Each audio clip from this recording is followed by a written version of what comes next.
دیارە شەهیدکردنی پێشڕە و دزەی لە لایەن کۆماری ئیسلامی ئێرانەوە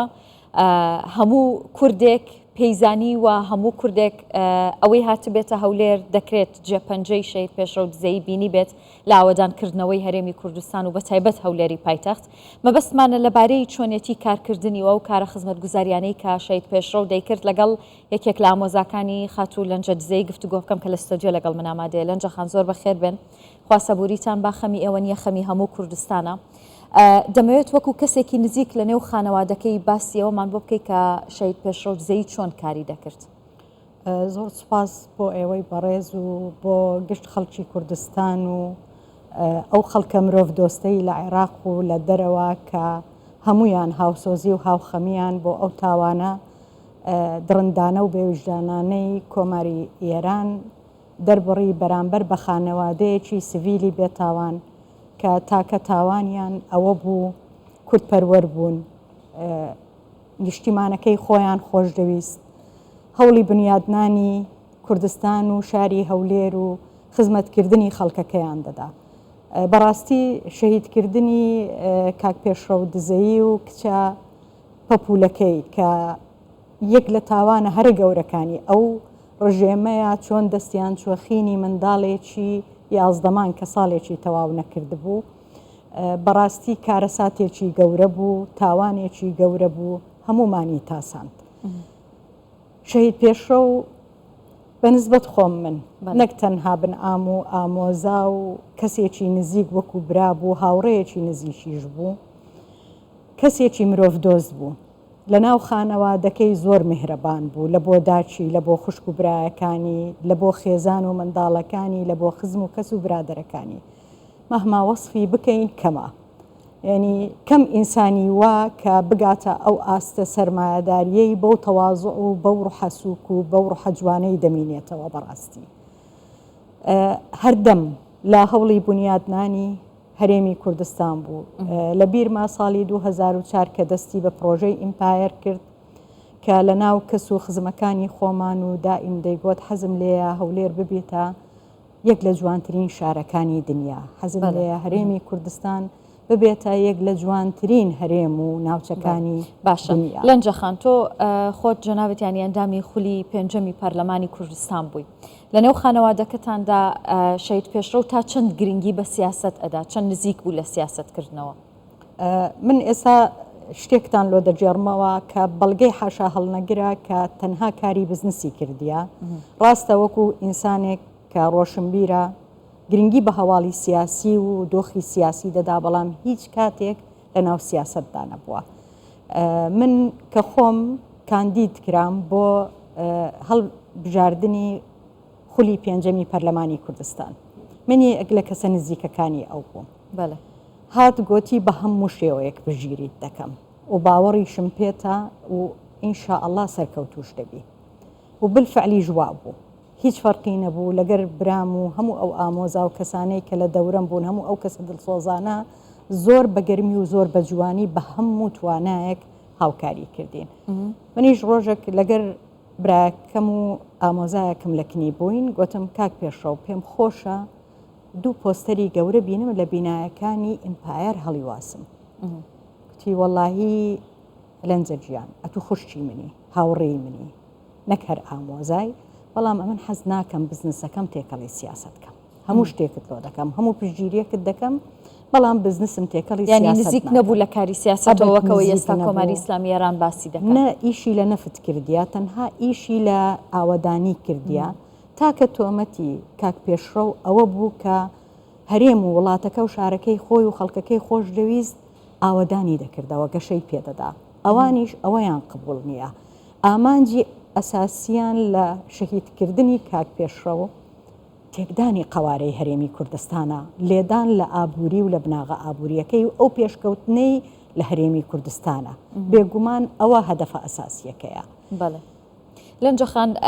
ئەگەر باسێکمان لە کارە خێرخوازیەکانی شەهید پێشڕە بۆ بکەی، ینی پێشتر زۆر هەر لە کوردستان 24 شەوە، ینی بەشێک لە میوانەکان کە لێرە قسەیان لەسەر و بابەتە دەکرد، باسییان لەوە دەکرد کە کەسێکی زۆر خێرخواز بووە. ئەگەر وەصفی کارە خێرخوازیەکانی بکەین بەخوای چەندین فیلمی دۆکیومنتاری دەوێ. من ئەوانەی کە دەستگای خێرخوازی بارزانی نەمر کاگموسا زۆر بە جوانی بە لەو بەرنمەی کە لە کەی 24 زۆر شتی باس کرد بەڵام بێجگەلەوە کە لە قەیرانەکان لەگەر پارێزگاکان بە هەموو شێوەیەک هاوکار بووە لەگەڵ بۆ نمونە لە ئاوارەبوون و لە ینی تاوانی بەسەر خوشک و برایانی ئێزیدی هات ئافرەتێک تەلەفۆنی لۆ کردم کە پێشتر دەمناسی شەوەکەی طبعاً دوسێ جاری کردبوو من لەبەر ئەوەی لە ناو تازیەی مەشغول بووم نەمتوانی وەڵامی بدەمەوە شەو تەلەفۆنی کرد هەرم گرت و گریا زانیم لەبەر کاک پێشەویە بەڵێ منیش یەکسەر گریام لەگری زۆر نیگەرانی خۆی پیشاندا گوتی خۆزیە نەمناسی بالەنجەخان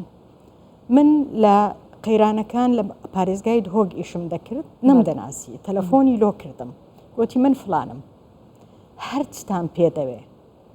تەرەدود مەکە هەر کاتێک درەنگ بوو زوو بوو تەلەفۆنم لۆ بکە ئەمن لە خزمەتم لەگەڵتان تی و بالفعل لە کەلوپەلی ناوماڵ لە خواردن لە دەرمان لە یاری منداڵان بێ حسابی هاوکاری کردین ئێمە ویستمان باسی بکەین قبولم نییە ئەگەر باسم بکەن من دەکشێمەوە لە ئیشەکان یەک لەو کەسانە بوو کە کاری خێرخوازی دەکرد زۆر با سەدان خێزانی هەژاری بەڕێوە دەبرد یعنی بەخێوی دەکردن بەڵام بە هیچ شێوەیەک حەزی لە خۆ دەرخستن نەبوو دەیگوە خێر بۆ خوایە بۆ بە دەرخستن نییە من خۆم لە وەزارەتی شەهیدان بووم ینی ملیۆنێک دۆلاری لە بۆ شەهیدان تەبەڕوا کرد بێجگەلەوەی کەوا لە شەڕی داعش کە یەک ساڵی ڕێک کەم پێچی کردەوە تەنها خواردنی پێشمەرگەکان بدا و زیاتریش بوو لە ساڵێک بێجگەلەوەی لە کاتی کۆڕۆنا چەندین خانەوادەی هەژار چەندین پێداویستی پڕکردەوە اینجا لە پارێزگای هەولێر بۆ لەگەر بەڕێوەبەرایەتی گشتی تەندروستی هەولێر هەموو پێداویستی لۆ پزیشکەکان و لۆ خەستەخانەکان چیان پێویستە بە باشترین کوالیتی هەمووی لەسەر حسابی خۆی هەتا فترەیەکی زۆر هەتا کۆڕۆنا تۆزێک کۆنتڕۆل کرا و هەندێک یعنی بار و دۆخەکە هاتەوە سەرخۆ ئەوە بەردەوام ئەو ئیشانەی کردیە چەندین شتی دیکە ینی ئەمەش نازانین ڕەنگە یەک لەو کەسانەی کەوا لەگەڵی نزیک بۆ لە شەریکەی زیاتریش لەو بابەتانە بزانین بۆیە ئەگەر باسی کارە خێرخوازەکانی بکەین ئەوە بە خودای بێ کۆتاییە و جگەل لەوەی کە زۆر لەگەڵ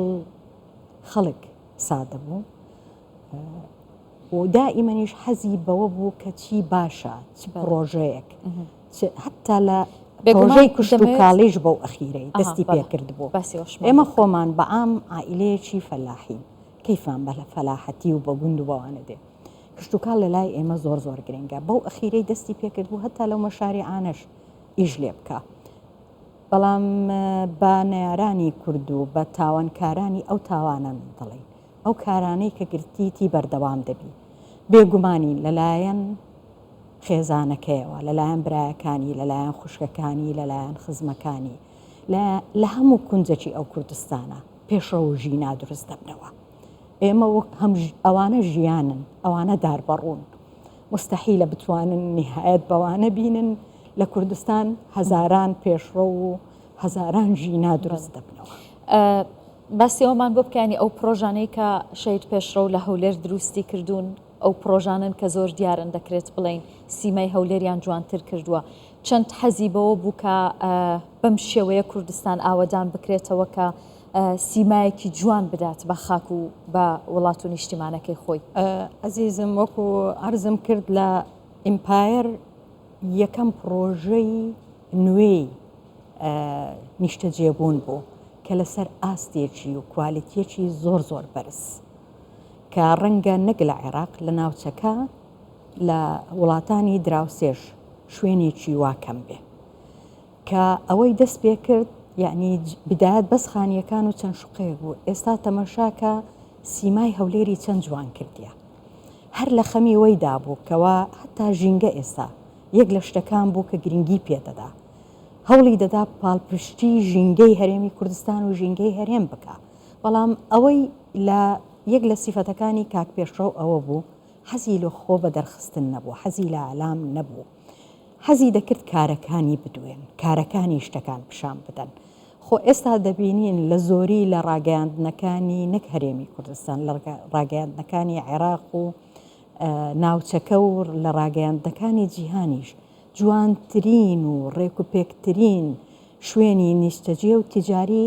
لە ناو هەرێمی کوردستان و لە شاری هەولێر ئیمپایرە کە تا ئێستا چەندین شوێنی تریش کرایە بەڵام ناگاتە ئەو جوانیەی کە کاک پێشڕەو بێگومان کارەکانی ئەوانن کە هەموو تاکێکی کورد شانازی پێواکات و خەمی لە دەستدانی شەید پێشڕەو خەمی هەموو تاکێک بوو هەرچەندە ئەگەر چەند قسەی لەسەر بکەین لەسەر کارەکانی هێشتاکەمە بەڵام کاتی ئەمە کۆتایی هات من زۆر سوپاسی تۆکەم من یەک پەیامی کورتی ئەخیرم هەیە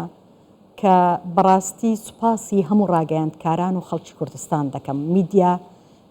بەڕاستی میدیا ڕازگۆیەکان و کورتپەروەرەکان کە ئەو قەزییان کردە قەزیەیەکی نیشتیمانی ئەو قەزییان بە هەموو جیهان گەیاند لە پرسێکی ناوخۆیی بووە پرسێکی نیشتیمانی و پرسێکی جیهانی مرۆڤایەتی و داواژ لە ڕژێمی ئێران دەکەم بە خۆیان دابچنەوە ئەوان دەڵێن کە ئەمریکا و ئیسرائیل دوژمنی ئەوانن ئەرێ خێرە هەتا ئێستا خین لە پەنجەی کەسێک نەهاتیە بە موشکیوان بەڵام منداڵێکی بێتاوانی 11 مانجی بە 4-5